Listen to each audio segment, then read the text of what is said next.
ସତରେ ଆଜି ଗରମଟା ବହୁତ ଅଧିକ ବଢ଼ି ଯାଇଛି। ଯେମିତି ମୋତେ ଲାଗୁଛି ଆଜି ଏ ବର୍ଷର ସବୁଠୁ ଅଧିକ ଗରମ। ଦ୍ୱିପହରେ ଗୋଟେ ଜାଗାକୁ ଆମେ ଲଞ୍ଚ କରିବା ପାଇଁ ଆଜି ଯାଇଥିଲୁ, ଗୋଟେ ପାର୍ଟି ଥିଲା।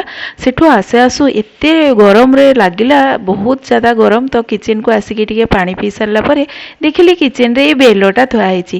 ଏ ବେଲଟା ମୁଁ ଯାଇଥିଲି ମୋ ବାପାଙ୍କ ଘରକୁ 2-3 ଦିନ ତଳେ, ବୋଉ ଏ ବେଲଟା ଦେଇଥିଲେ। ମା ମାନେ ତ ଆସିଲା ବେଳକୁ ବିଭିନ୍ନ ପ୍ରକାର ଜିନିଷ ସଜେଇକି ଦିଅନ୍ତି, ବେଗ ଭର୍ତ୍ତି କରିକି ବୋଉ ବିଭିନ୍ନ ପ୍ରକାର ଜିନିଷ ଦେଇଥିଲେ। ତା ସାଙ୍ଗରେ ଏଇ ବାଡ଼ି ବେଲଟା ଦେଇଥିଲେ। ଏମିତି ତା ଆଗରୁ 2-3 ଥର ବାଡ଼ି ବେଲ ଦେଲେଣି, ହେଲେ ମୁଁ ଥରେ ବି ତାଙ୍କ ବେଲଟାକୁ ସରବତ କରିନି। ଏମିତି କିଛି ନା କିଛି ରହି ରହିକା ବେଲ ଖରାପ ହେଇଯାଇଛି, ଆଉ ସେ ଫପଡ଼ାରେ ଯାଇଛି।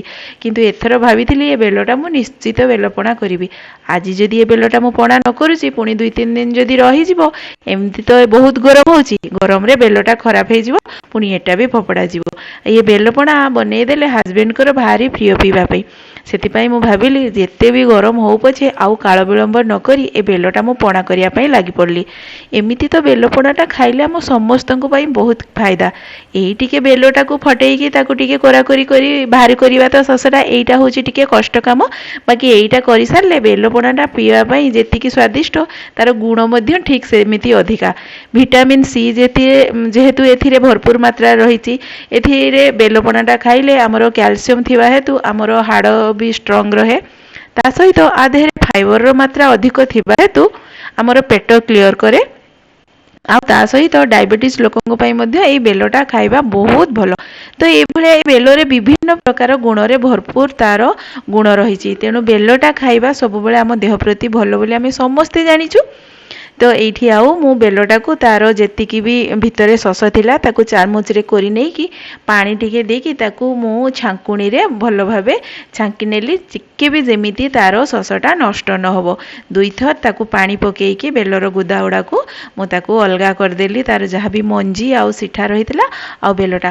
ଆଜିର ଆପଣ ଏଇ ବେଲପଣାଟା ଦେଖନ୍ତୁ, ନର୍ମାଲ ଆମେ ଏମିତି ସାଧାରଣତଃ ବେଲପଣା କହିଲେ କଦଳୀ, ନଡ଼ିଆ କି ଜଣେ ଜଣେ ଆଉ ବୁନ୍ଦିଆ ଏମିତି ପକେଇ କରନ୍ତି। କିନ୍ତୁ ଆଜିର ମୁଁ ଏ ବେଲପଣାଟା ବିଲକୁଲ ବି କଦଳୀ ଆଉ ନଡ଼ିଆ ପକେଇବିନି। ଯାହା ବି ମୁଁ ସବୁ ଇନଗ୍ରିଡ଼ିଏଣ୍ଟସ୍ ପକେଇବି କି ବନେଇବି, ଆପଣ ଦେଖନ୍ତୁ। ଆଉ ଆଜିର ବେଲପଣାଟା ଆପଣଙ୍କୁ ନିଶ୍ଚିତ, ମୋର ପୁରା ଭରସା, ବହୁତ ହି ଟେଷ୍ଟି ଲାଗିବ।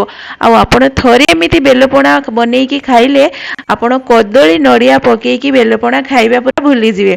ତ ମୁଁ ଏଠି ଅଦା ଆଉ ଗୋଲମରିଚଟାକୁ ଅଳ୍ପ ଟିକେ ଛେଚି ନେଲି, କାହିଁକିନା ଗ୍ରାଇଣ୍ଡିଙ୍ଗରେ ଭଲସେ ଗ୍ରାଇଣ୍ଡିଙ୍ଗ ହେବନି। ତାପରେ ଡ୍ରାଏ ଫ୍ରୁଟ୍ସ ଆପଣଙ୍କ ପାଖରେ ଯାହା ବି ଅଛି ପକେଇ ନେବେ। ଆଉ କିଛି ଖଜିର ନେଇଗଲି, ଗୋଟେ ବାଉଲ ଖଜିର, ଯେଉଁଟାରେ କି ମୁଁ ତାର ସିଡ୍ସଟା ବାହାର କରିଦେଲି। ବାହାର କରିସାରିଲା ପରେ ଏଟାକୁ ମୁଁ ଅଳ୍ପ ପାଣି ଦେବି, ପାଖାପାଖି 1 କପ୍ ପାଣି ଦେବି। ପାଣି ଦେଇ ସାରିଲା ପରେ ତାକୁ ମୁଁ ଦରଦରା କରିକି ପେଶି ନେବି। ଟିକେ ଟିକେ ଖଣ୍ଡ ଖଣ୍ଡ ରହିଥିବ, ପୁରା ପ୍ଲେନ୍ ବାଟିବିନି। ପୁରା ପ୍ଲେନ୍ ବାଟିଦେଲେ ତାର ଟେଷ୍ଟଟା ଜଣାପଡ଼ିବନି ବେଲପଣାରେ।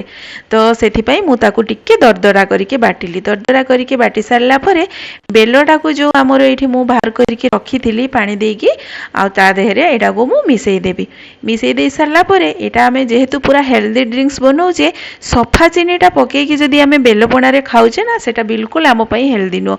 ତ ସେଥିପାଇଁ ମୁଁ ଏଇଠି ପତାଞ୍ଜଳିର ଗୁଡ଼ ପାଉଡ଼ରଟା ନେଲି, ଯେଉଁଟାକି ହେଲ୍ଥ ପାଇଁ ବି ଆମ ପାଇଁ ବହୁତ ଭଲ।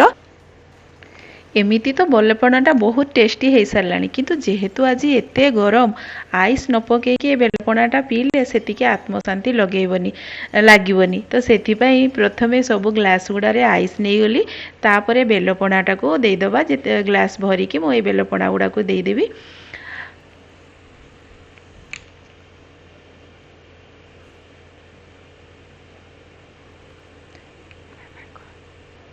ଏ ଗରମକୁ ଏମିତି ବେଲପଣା ବନେଇକି ଆପଣ ପରିବାରକୁ ସର୍ଭ କରିଦିଅନ୍ତୁ, ଆପଣ ନିଜେ ପିଅନ୍ତୁ। ଦେଖିବେ ହେଲ୍ଦି ଡ୍ରିଙ୍କସ୍ ତ ହେଲ୍ଦି ଡ୍ରିଙ୍କସ୍, ତା ସହିତ କେତେ ଆତ୍ମଶାନ୍ତି ଲାଗିବ। ଆଉ ଯଦି ଆପଣମାନଙ୍କୁ ମୋର ଆଜିର ଏଇ ଭିଡ଼ିଓ ଭଲ ଲାଗିଛି ତ ଲାଇକ୍ ଆଉ କମେଣ୍ଟ ନିଶ୍ଚିତ କରିବେ। ପୁଣି ମିଶିବା ଆଉ ଗୋଟେ ନୂଆ ଭିଡ଼ିଓରେ। ସେତେବେଳେ ପର୍ଯ୍ୟନ୍ତ ରହୁଛି, ବାଏ ବାଏ, ନମସ୍କାର।